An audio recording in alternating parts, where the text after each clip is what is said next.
3.3 Stopping by Woods on a Snowy Evening. Robert Lee Frost.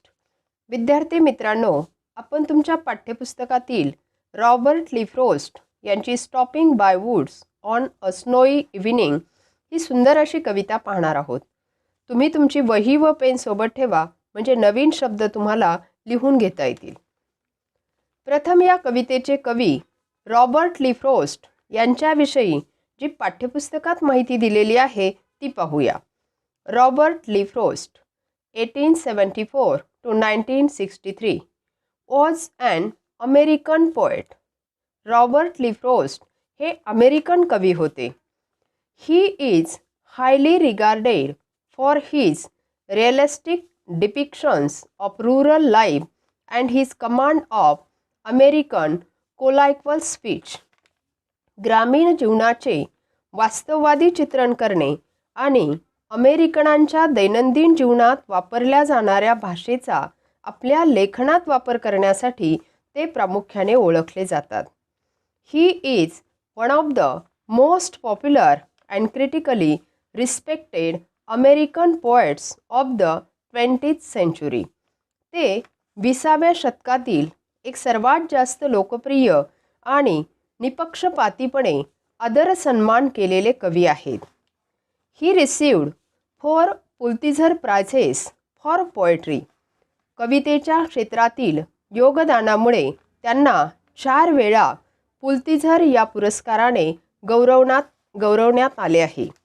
In this poem the poet describes a little incident happening in a snowy evening. या कवितेमध्ये कवीने एका हिमाच्छादित संध्याकाळच्या त्यांना आलेल्या अनुभवाचे वर्णन केले आहे. As a traveller the poet is fascinated by the beautiful scenes in the woods. एक प्रवासी म्हणून कवी जंगलातील सुंदर दृश्यांनी मोहित झालेले आहेत. He stops to enjoy but his mind urges him to go on.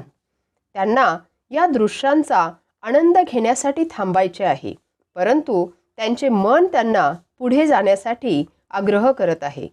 अशी ही अत्यंत साधी सोपी वाटणारी कविता विविध प्रतीकांमधून गूढ अर्थ आपल्याला सांगत आहे. चला तर मग प्रत्येक स्टांझाचा अर्थ समजून घेऊया.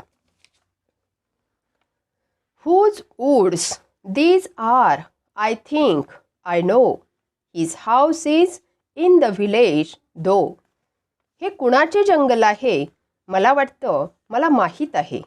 म्हणजेच कवी या जंगलाचा जो मालक आहे त्याला ओळखतो. त्याचे घर गावातच आहे. Whose woods these are, I think I know. या ओळीत इन्व्हर्शन हा फिगर ऑफ स्पीच आहे, कारण या ओळीची रचना इन्व्हर्स मॅनरमध्ये आहे. He will not see me stopping here to watch his woods fill up with snow. तो इथे थांबून मला बघणार नाही की त्याच्या जंगलात बर्फ पडताना मी पाहत आहे. म्हणजेच कवी असा विचार करतो की जंगलाचा मालक आपल्याला पाहिल तोपर्यंत बर्फाच्छादनाने व्यापलेल्या या जंगलाच्या सौंदर्याचा आस्वाद घेत इथे विश्रांती घेता येईल. आता he will not see me stopping here या ओळीत अलिटरेशन हा फिगर ऑफ स्पीच आहे, कारण या ओळीमध्ये यस या अक्षराची पुनरावृत्ती झालेली आहे. चला आता दुसऱ्या स्टांझाचा अर्थ पाहूया. My little horse must think it queer to stop without a farmhouse near. Queer म्हणजे विचित्र किंवा विलक्षण. माझ्या छोट्या घोड्यालाही हे काहीतरी विचित्र वाटतंय, कारण जवळपास शेतघर नसतानाही तो थांबला आहे. Between the woods and frozen lake the darkest evening of the year. कवी जंगलाच्या आणि गोठलेल्या तलावाच्या मध्यभागी थांबतात, ते पण वर्षातल्या सर्वात जास्त अंधाऱ्या संध्याकाळी. म्हणजेच या कडव्यातून कवीला असे सांगायचे आहे की कवी जेव्हा सर्वात जास्त अंधाऱ्या संध्याकाळी जंगलाच्या आणि गोठलेल्या तलावाच्या मध्यभागी थांबतो, तेव्हा त्याच्या घोड्याला आपला मालक जवळ शेतघर नसतानाही इथे का थांबला याचे आश्चर्य वाटते. My little horse must think it queer या ओळीमध्ये कोणता फिगर ऑफ स्पीच आहे तर पर्सॉनिफिकेशन. का बरं पर्सॉनिफिकेशन आहे? कारण मानवाचा विचार करण्याचा गुण घोड्यामध्ये दाखवला आहे. चला पुढील स्टांजाचा अर्थ पाहूया.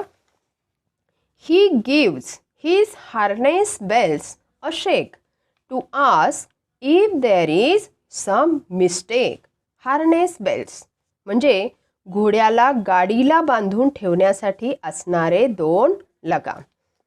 घोडा आपल्या गळ्यातील घंटा हलवून वाजवतो, जणू काही त्याला विचारायचे असते की काही चुकलंय का. म्हणजेच एवढ्या अंधाऱ्या रात्री घनदाट जंगलामध्ये थांबल्यामुळे तो जणू काही घंटा वाजवून आपल्या मालकाला तिथून निघण्याचे सांगत असतो. To ask if there is some mistake या ओळीमध्ये देखील पर्सॉनिफिकेशन हा फिगर ऑफ स्पीच आहे, कारण मानवाचा विचारण्याचा गुण घोड्यामध्ये दाखवला आहे. The only other sounds the sweep of easy wind and downy flake. Downy flake म्हणजे मऊ पिसासारखे बर्फ पडणे किंवा अलगद खाली पडणारा बुरबुरणारा बर्फ. त्या जंगलामध्ये फक्त हळुवार वाहणाऱ्या वाऱ्याचा आणि अलगदपणे खाली पडणाऱ्या बर्फाचा आवाज ऐकू येत आहे. म्हणजेच त्या जंगलामध्ये खूप शांतता आहे. The only other sounds the sweep या ओळीमध्ये कुठला अलंकार आहे तर ओनोमॅटोपोइया हा फिगर ऑफ स्पीच आहे. का बरं? कारण स्वीप हा शब्द आवाजदर्शक आहे. चला या कवितेचा आता आपण शेवटचा स्टांजा पाहूया. The woods are lovely dark and deep but I have promises to keep. ते जंगल अतिशय गडद आणि घनदाट आहे, परंतु कवी म्हणतात मला दिलेली वचने पूर्ण करायची आहेत. But I have promises to keep या ओळीमध्ये मेटाफर हा फिगर ऑफ स्पीच आहे, कारण इथे प्रॉमिसेसचा अर्थ कवीच्या कर्तव्य आणि जबाबदाऱ्या असा आहे. And miles to go before I sleep, and miles to go before I sleep. झोपण्यापूर्वी म्हणजेच विश्रांती घेण्यापूर्वी कवीला बरेच मैलांतर पार करायचे आहे, अनेक मैल वाटचाल करायची आहे. त्यामुळे कवी त्या ठिकाणी फार वेळ थांबू शकणार नाही. इथे स्लीप म्हणजे डेथ. शेवटच्या 2 ओळींची मृत्यूच्या अर्थाने या ठिकाणी या 2 ओळीमध्ये संदर्भ आलेला आहे आणि या ठिकाणी 2 ओळींची पुनरावृत्ती झाली आहे, म्हणून इथे रिपिटिशन हा फिगर ऑफ स्पीच आहे. या कवितेमध्ये कवीचा जंगलातील प्रवास हा प्रतिकात्मक आहे. जंगलातील प्रवास हे जीवनाचे प्रतीक आहे. जीवन जगत असताना कवीला विश्रांती घेण्याची इच्छा होते. तसेच स्नोई इव्हिनिंग म्हणजे वृद्धावस्थेतील शांततेचा अनुभव घेण्याची इच्छा आहे. परंतु मरण्यापूर्वी कवीला कर्तव्ये आणि जबाबदाऱ्या पूर्ण करायच्या आहेत. आता तुम्हाला कवितेचा अर्थ व त्यातील फिगर्स ऑफ स्पीच चांगले समजले असतील. या कवितेचे लक्षपूर्वक वाचन करा. या कवितेवरील इंग्लिश वर्कशॉप आणि ॲप्रिसिएशनचा व्हिडिओ स्वतंत्र बनवला आहे, तोही तुम्ही पहा. कवीप्रमाणे आपण देखील न थांबता आपली सर्व कर्तव्ये व जबाबदाऱ्या पार पाडूया. तुमचे सध्याचे कर्तव्य कोणते आहे तर अभ्यास करण्याचे, कारण तुम्ही विद्यार्थी आहात. ओके, तुम्ही सर्वजण आनंदी राहा आणि महत्त्वाचे म्हणजे अभ्यास करत राहा.